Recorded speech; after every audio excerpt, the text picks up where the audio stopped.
He knows that, Hudson. Welcome back to Strictly. All right. 3, 2.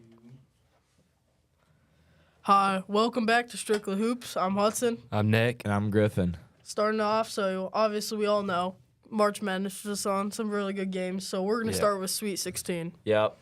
First matchup we'll cover. UConn beat up on San Diego State, won by 30. Yeah, score was 82-52, so huge win. No surprise. Yeah. No surprise that UConn won. They're clearly the best team in the country right now, and San Diego State was just not very good. Yeah, no surprise. UConn's rolling. They've had a large margin of victory over every team they've played. So. And they haven't had too much competition being a one seed and not playing very many good teams. They haven't played anybody that good. There's been nobody who's even stressed them out. All right. On the next game, Illinois beat Iowa State. Really close game there. Two really good teams, and So. Close game. Score 72-69. Yeah, Terrence Shannon Jr., he had 29 points, and Curtis Jones had 26 coming off the bench. So great game for Curtis Jones. Yeah, Curtis Jones had really good minutes there, especially not from a starter. You got all good teams need to have good guys coming off the bench, doing good for them too. Yeah. And that's why, which we'll get into later, why Creighton kind of suffered this tournament, but bench wasn't too deep. But anyways, Alabama beat UNC. Big surprise there. I mean, I know a lot of people had UNC going to the Final Four. Yeah. It was a close game. Alabama only won by 2, 89-87. Alabama had a lot of scoring throughout their whole team, though. Yeah, 4 guys on Alabama. They had 18-plus points just on their team. And then R.J. Davis, you see, he went 0 for 9 from the 3. Yeah, he struggled to shoot the ball in that game, which really ended up hurting them. Yeah, Alabama I think that's really notable. 4 guys with 18 or more. I mean, that's like a coach's dream when they have a lot of guys scoring 10-plus and then even 18-plus. I mean, that's how you win games, and if they can continue that, they'll probably win some more games. They might. Who knows? They could go to the Natty. And then a big upset, Clemson beats Arizona. I don't think very many people had that. I didn't even think Clemson was going to go past the...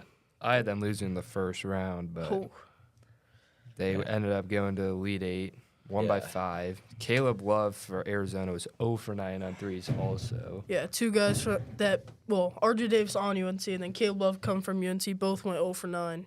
Yeah, kind of a rough patch there for Caleb Love. Kind of sad to see that season done. I mean, I know a lot of people thought Caleb Love would kind of lead them deeper into the tournament, but couldn't happen, unfortunately. And then, I had Duke winning, but Houston loses to Duke in close game. I know. I think Houston wasn't one of the best 1 seeds. I had Duke win that game, and they won 54-51. So Jamal Shed got hurt for Houston, which really hurt them because he was their star player. They were winning when he was in the game, then he got hurt, and they lost the lead, and then ended up losing that game, which really hurt them. Yeah, it's kind of sad to see the season end like that when you get a player injured and it's not you're not fully healthy. You're not you can't show your full potential in competition. But it's pretty exciting for Duke to move on there. But as we all know, I mean, pretty crazy ending in their season last weekend. And then some of the biggest game of March Madness, NC State staying hot. They beat Marquette. I think no one really had NC State going past the second round. I had them winning because that was a big take. A lot of people had that, but no one had them going near. Yeah. Exciting to see DJ Burns do his thing, making a name for himself. Yeah, same with DJ Horn too. He's also put up crazy numbers. Both the DJs on NC State and. Yeah, I mean, I saw them win the ACC championship against Duke, and then, I thought it was kind of a fluke thing, but clearly not. I mean, they're making a crazy run to the Final Four. And then something I'm happy about, Purdue, they end Gonzaga's run. I don't really like Gonzaga, and they beat them pretty good, 80-68. Zach Edey had 27 points. No surprise, he's a force. He's been great for Purdue this whole tournament. Yeah, DJ Burns is going to be a struggle to guard him because DJ Burns doesn't have the height on him, and Zach Edey's way more athletic. Yeah, true. DJ Burns is going to have to show a little mobility and kind of body up that game if they want a chance to win that. Mm-hmm. Yeah. Tennessee beats Creighton.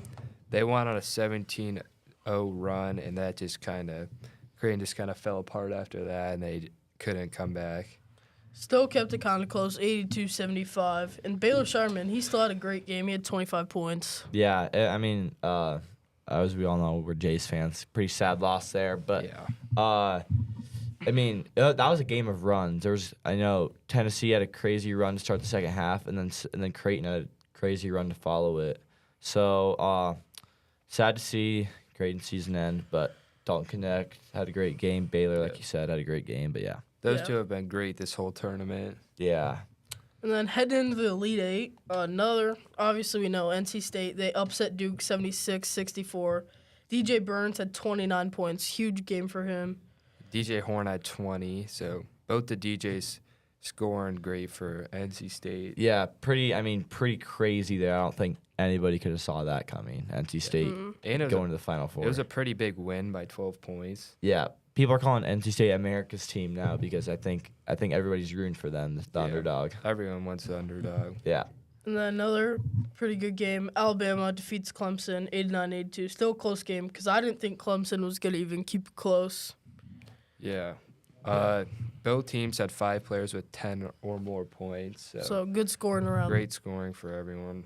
yeah. That's like I said earlier, when you have a lot of people moving the ball, a lot of players scoring, kind of dividing up the total amount of points among the team, that's when you win games. And so, if Alabama can do that, then they can make a run. And then a key scorer for Alabama was Mark Sears. He had 23 points. He also So- had 7 threes Yeah. in that game. Yeah. On to next game. UConn beat Illinois 77-52. No surprise there. UConn's just so good defensively. And the game was tied like 23-23 or something. And There was something UConn like that. went on a crazy run, like a 30-0 run to really get a huge Yeah. lead. And then they just kept that. And then Donovan Clingan, he had a great game, double-double, 22 points and 10 rebounds. Yep. Yeah. I would say the only thing I would be worried about for UConn there is that their star guard Stephon Castle only had he didn't have very good numbers that game. So I would say if they really want to win the Natty and triumph over everybody else, he needs to kind of step it up a little bit for the Final Four national And championship. Illinois, they only had one dude that had 10-plus points on that team, and it was Marcus Domas. He had 17. Yeah. UConn really shut down Terrence Shannon Jr., who's been like a great scorer this tournament, but UConn did a good job like shutting him down and having him score under 10. Yeah, that was kind of a underwhelming performance from Illinois. So yeah. Heading into a huge scoring game. Purdue beats Tennessee 72-66. There's some players with huge points on that game. Yeah.